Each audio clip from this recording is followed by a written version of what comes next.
Hi అండి. పొన్నగంటి ఆకు మనకు కంటికి మంచిదని మాత్రమే తెలుసు. కానీ అండి పొన్నగంటి ఆకు తీసుకోవటం వలన పొన్నగంటి ఆకులో ఉన్న కాల్షియం వలనండి ఎముకలు ఎదుగుదల అనేది బాగా జరుగుతుంది. ఆస్టియోపోరోసిస్ అన్నది తగ్గి ఎముకలకు అనేది బలము చేకూరి మోకాళ్ళ నొప్పులు తగ్గిస్తుందండి.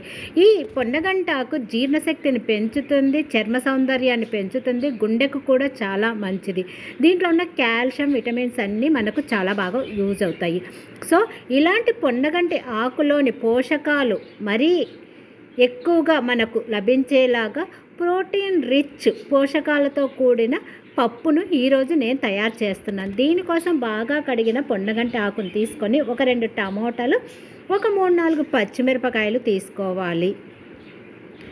ఆ తర్వాతనండి నేను ఇందాక మీకు చెప్పాను పోషకాలు అనేది తగ్గకుండా మరింత పోషకాలతోటి ఈరోజు నేను పొన్నగంటి ఆకుని పప్పును తయారు చేస్తున్నాను. అది కూడా ప్రోటీన్ రిచ్ కలిగినది అని చెప్పాను కాబట్టి దీనికోసము మనము కందిపప్పును ఒక గ్లాస్ తీసుకోవాలి.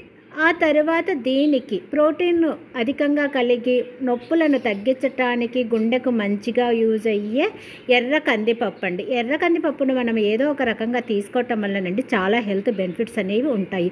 సో ఇలాగ తీసుకున్న ఈ కందిపప్పును బాగా ఒక 2 సార్లు కడిగేసుకొని ఆ తర్వాత ఆల్రెడీ క్లీన్ చేసి ఉంచుకున్న పొన్నగంటి ఆకును వేసుకొని ఆ తర్వాత తీసుకున్న పచ్చిమిరపకాయలను చిన్న చిన్న ముక్కలుగా కట్ చేసేసుకొని వేసుకోవాలి.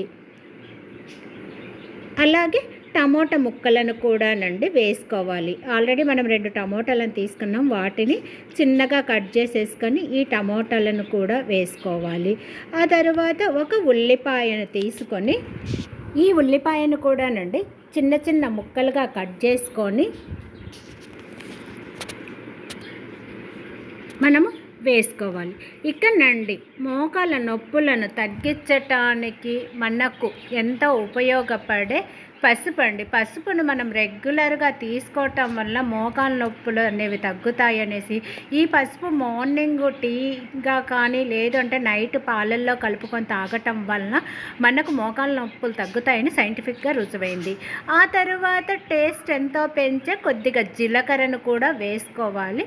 కొద్దిగా చింతపండు అండి, మరీ ఎక్కువ కాదు, కొద్దిగా చింతపండు వేసేసుకొని ఇక తర్వాత కంటికి అలాగే జుట్టుకు మన ఒంటికి ఎంతో బాగా పనిచేసే కరివేపాకండి కడిగేసి వేసుకొని ఇక గార్లిక్, ఈ వెల్లుల్లి వల్లనండి మోకాళ్ళ నొప్పులు అనేవి తగ్గుతాయి అనేసి సైంటిఫిక్గా ప్రూఫ్ అయింది. సో వెల్లుల్లిని మనము డైరెక్ట్గా ఇలాగ పప్పులో వేసుకోవటం వల్లనండి మనకు మోకాళ్ళ నొప్పులు అనేవి కంట్రోల్ అవుతాయి. సో ఇలాగ అన్నీ వేసుకున్న తర్వాత కుక్కర్నండి సిమ్లో స్టవ్ మీద పెట్టేసి సిమ్లోనే 4 విజిల్స్ వచ్చేంత వరకు ఉంచుకోవాలి.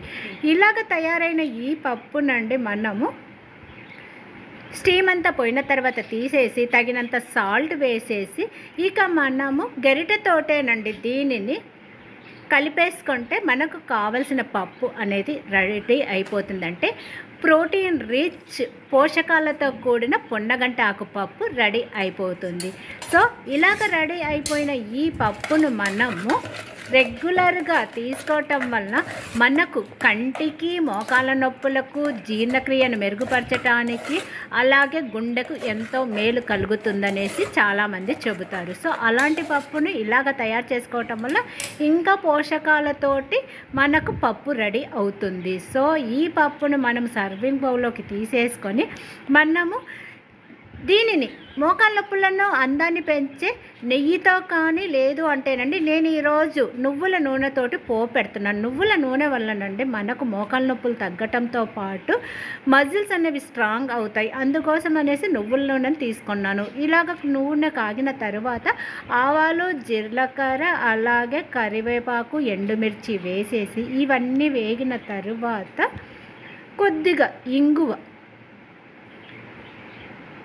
వేసి ఇవన్నీ వేగిన తర్వాతనండి మనం ఆల్రెడీ తయారు చేసి ఉంచుకున్న ప్రోటీన్ రిచ్ పోషకాలతో కూడిన పొండగంటి ఆకు పప్పులోకి వేసుకొని మీరు కావాలి అంటే నెయ్యినండి ఇప్పుడైనా వేసుకోవచ్చు, లేదా అన్నం తినేటప్పుడు అన్నంలో అయినా కలుపుకోవచ్చు. లేదు అనుకుంటే పోపును డైరెక్ట్గా నెయ్యితోటి పెట్టేసుకుంటే మనకి ఇన్ని హెల్త్ బెనిఫిట్స్ అనేవి కలుగుతాయి.